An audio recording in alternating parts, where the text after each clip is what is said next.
Hello, this is Audio English book. You listen to The Depth by Seth, Godin. Facing the depth. You may be sure that your product is the best in the world, but no one outside the tiny group cares at all. You're busy pushing your new idea wherever it can go. Meanwhile, most consumers could care less about your idea or those fancy high-heeled shoes or some cutting-edge type of glue. Instead, they wait. They wait for something to be standardized, tested, inexpensive, and ready for prime time. Hence, the depth of market acceptance. The marketers who get rewarded are the ones who don't quit. They hunker down through the depth and galvanize and insulate and perfect their product while others keep looking for yet another quick hit.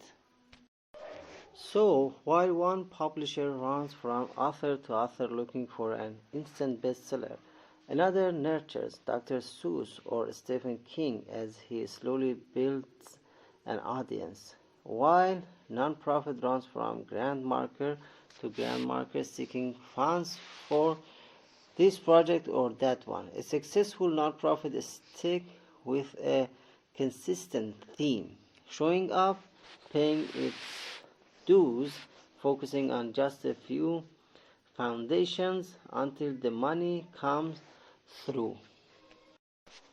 Gorilla Glue made it through the depth, so did Jimmy Choo and the Swatch, not overnight but bit by bit until they reached a critical mass. Job seekers faced the dip because human resources departments supported. HR doesn't show up at your door and offer you a job. They set hurdles like submitting a resume or wearing a suit or flying to Cleveland as a way of screening out the folks who aren't actually serious about the job.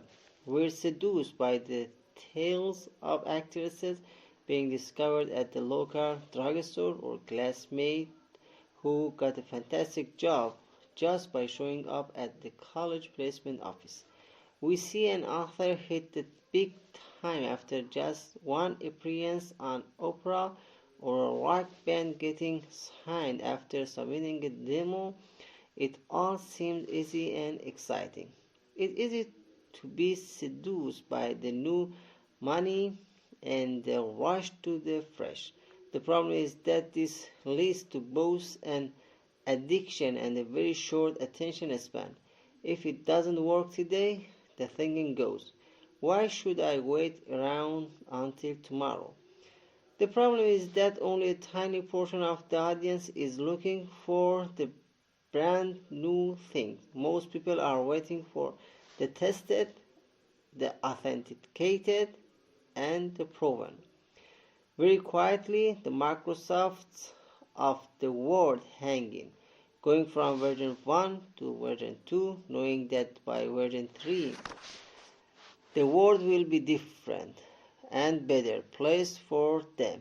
Microsoft failed twice with Windows, 4 times with Word, 3 times with Excel. The entire company is based on the idea of slugging through the depth, relentlessly changing tactics but never quitting the big idea. What businesses are you in? Yes, you should, you must quote a product or a feature or a design. You need to do it regularly if you're going to grow and have the resources to invest in the right businesses. But no, you mustn't create a market or a strategy or a niche. The businesses we think of as overnight successes weren't. We just didn't notice them until they were well baked. Procter & Gamble has killed hundreds of products. Starbucks killed their music CD burning station. Social security reform has been dropped a dozen times. Don't fall in love with a tactic and defend it forever. Instead, decide once and for all whether you're in the market or not. And if you are, get through that depth. The market wants to see you persist. It demands a signal from you that you're serious, powerful, accepted, and safe. The bulk of the market, any market, is made up of those folks in middle of the bell curve, the ones who wants to buy something proven and valued. Following a product all the way through the day works because you're reaching an ever large part of the market. If your product isn't working, if your service isn't catching on, if you're not even appealing to the crazy geeks who like the newest stuff, you mustn't persist with the tactic just because you feel stuck with it.